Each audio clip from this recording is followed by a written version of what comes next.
Right now, more millionaires are relocating more than at any other point in recorded history. Over 600 high net worth individuals are moving somewhere new every single working day this year. And the smart money isn't in real estate just watching where they're moving or flying internationally. No, no, no, no. What they're doing is they're watching where they're driving 2 states over, because that's the actual leading indicator for most markets about the outperformers are going to be the up and comers. Now, let's look at this. Here's the backdrop from this information. Hensley and Partners, their 2026 Private Wealth Migration Report, polls and puts global millionaires relocating all over the place. But here's the really cool, interesting part about this. Roughly 165,000 people this year, that's a record, by the way, are going to, what they're going to be doing from their migration report is that these folks are just moving nationally. They're not moving internationally, which is phenomenally interesting. Now, why does this affect all of us as agents, investors, wholesalers? It's because of this fun factor. California has been a persistent net out migration, aka everybody's leaving my beautiful California state. For years, roughly 230,000 residents are leaving the state annually. And the net basis, and the same thing's going for the East Coast, actually. New York and the Northeast corridor, Connecticut, New Jersey, Massachusetts are seeing some of the highest search volumes for outbound moves in this country as well. The drivers are consistent, ladies and gentlemen.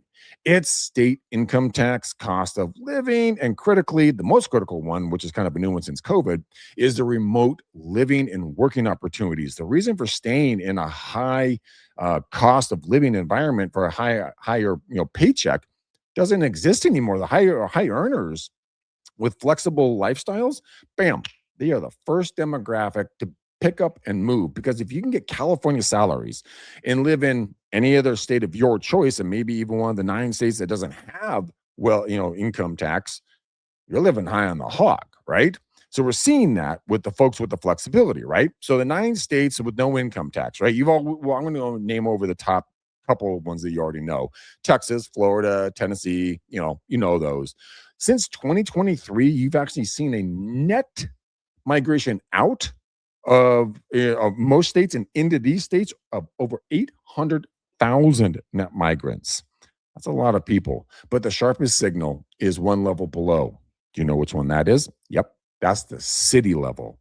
South Carolina has been the number one net in migration. People want to move to South Carolina, is what I'm trying to say, for 3 years straight. Myrtle Beach, South Carolina, actually is currently the highest inbound to outbound moving ratio in the United States since we've been tracking this information. Now, that means, check this out. This one cracks me up. That means nearly every 4 people moving in for every 1 leaving. That is a heck of a number. But guess what? Knoxville and Tulsa, they're up in the most net migration in as well. That is amazing. And then one of my favorite ones, and yes, this rings true to me since I'm a fifth generation Californian. And I, of course, like everybody else, I've been looking for places to move if needed, right? Charlotte and Raleigh, North Carolina are the top 2 search destinations for Californians. Ba-bing! Leaving the state based upon job growth and strength. You don't have to pay the coastal city cost. Now, here's a unique one. Minneapolis and Indianapolis just flipped from net outflow to net inflow for the first time since this data has ever been tracked.